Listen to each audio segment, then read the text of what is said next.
podría empezar a contar la historia de la cubanidad desde finales del siglo XVIII, cuando empieza a acentuarse, pero nos llevaría muchísimo tiempo y cierto esfuerzo que no vale la pena los efectos de...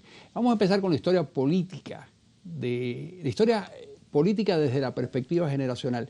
Y habría que pensar en el siglo XIX, efectivamente, cuando hay el primer esfuerzo político y revolucionario importante, que lo hace Narciso López y lo hace aproximadamente en torno a 1850. ¿Cuál es el factor que gira o en torno al cual gira esa generación? Esa generación está bajo los efectos de un episodio político internacional de primer orden, que es la revolución independentista en Texas, o Texas, en la década de los 30, y luego en 1848 la vinculación permanente de Texas o de Texas a los Estados Unidos como un estado más. Ese fue el episodio que estremeció a aquellos cubanos que querían la independencia de Cuba, pero para anexarla a los Estados Unidos, porque dentro de la lógica de la época, lo que habían hecho los tejanos tenía todo el sentido del mundo. ¿Por qué tenía todo el sentido del mundo? Porque Estados Unidos era una unión de estados semi-independientes, cada uno con su constitución, cada uno con sus partidos políticos, cada uno con sus propias reglas. Y los anexionistas, pues lo que querían era precisamente eso, y esto era la generación de 1850, que le parecía perfectamente bien al señor Narciso López intentar hacer una revolución y que esa revolución los llevara primero a la independencia y luego a la anexión a los Estados Unidos. Pero eso se acabó. Entonces esa generación de 1850 fue sustituida por la revolución de 1868, la revolución de Céspedes, la revolución de Agramonte, que ya en ella el anexionismo ya no es un elemento fundamental. El elemento en torno al cual gira el conflicto social más importante es la esclavitud, todavía vigente en la Cuba de ese tiempo. Es verdad que Ignacio Agramonte, por ejemplo, tiene grabada, tiene cosido en el hombro de su chaqueta la bandera norteamericana, y que pensaba en la anexión a los Estados Unidos, pero ya el anexionismo no era tan importante porque había surgido dentro de los mambises la corriente independentista y esas dos, y al final ya durante todo el periodo que duró la guerra acabó prevaleciendo el grupo fundamentalmente independentista. Pero la esclavitud era otra cosa.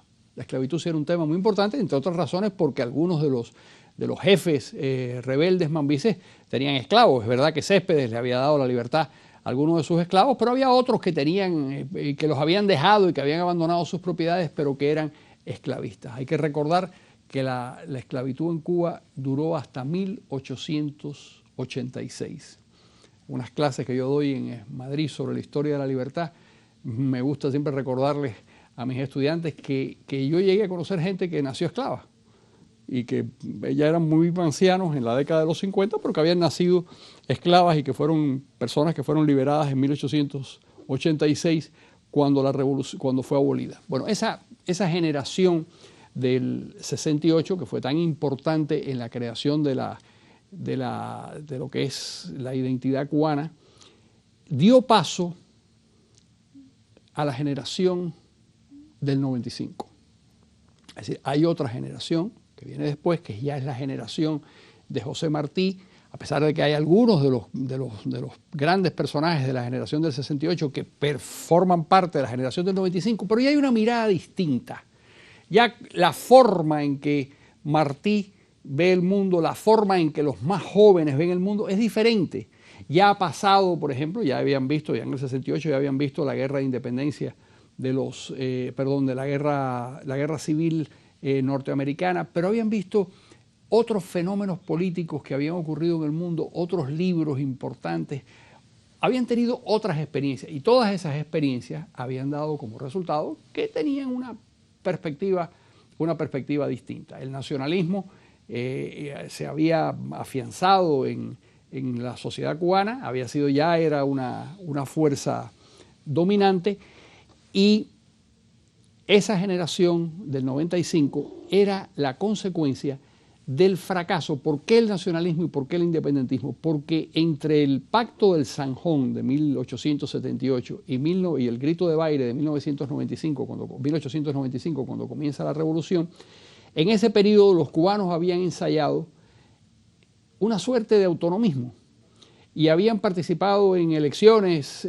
para tener control local y desgraciadamente España manejó todo eso muy mal, la democracia fue una burla, la posibilidad de que los cubanos tuvieran autogobierno fue realmente frustrada en muchísimas ocasiones y fue de la frustración de esa experiencia autonomista de donde se revitalizó el nacionalismo independentista en la generación de 1895, la generación de los mambises que hicieron posible la independencia de Cuba después de la intervención de los Estados Unidos en la guerra, que como todos sabemos fue en 1898.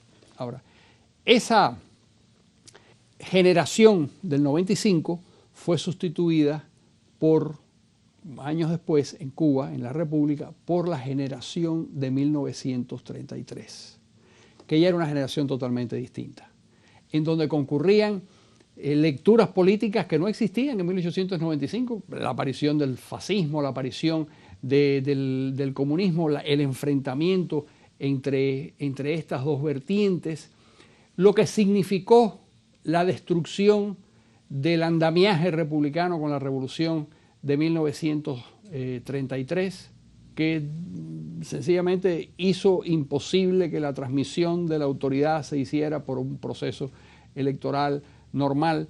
Los cubanos no consiguieron ponerse de acuerdo, Machado cometió grandes atropellos, burló la Constitución y vulneró la legislación a unos extremos tales que hizo añicos lo que era la institucionalidad del país, y esto consiguió que la generación de 1933, tan diferente a la generación de los mambises, llegara al poder. Es mentira y es absurdo decir que la Revolución Cubana es la continuidad o la continuación de lo que fue digamos, la guerra de los mambises. No, eso no es verdad. Los mambises ganaron y gobernaron en Cuba entre 1902 y 1933 y todavía siguieron gravitando un poco más durante lo que duró la República, pero no es cierto que hubieran desaparecido. Esa generación del 33 dio paso años después, 20 años más tarde, a lo que se llamó la generación del 53. Esa generación del 53 es la que secuestró a la República Cubana con Fidel Castro a la cabeza de ellos, y es la generación que gobierna en Cuba desde que Fidel Castro tomó el poder en 1959.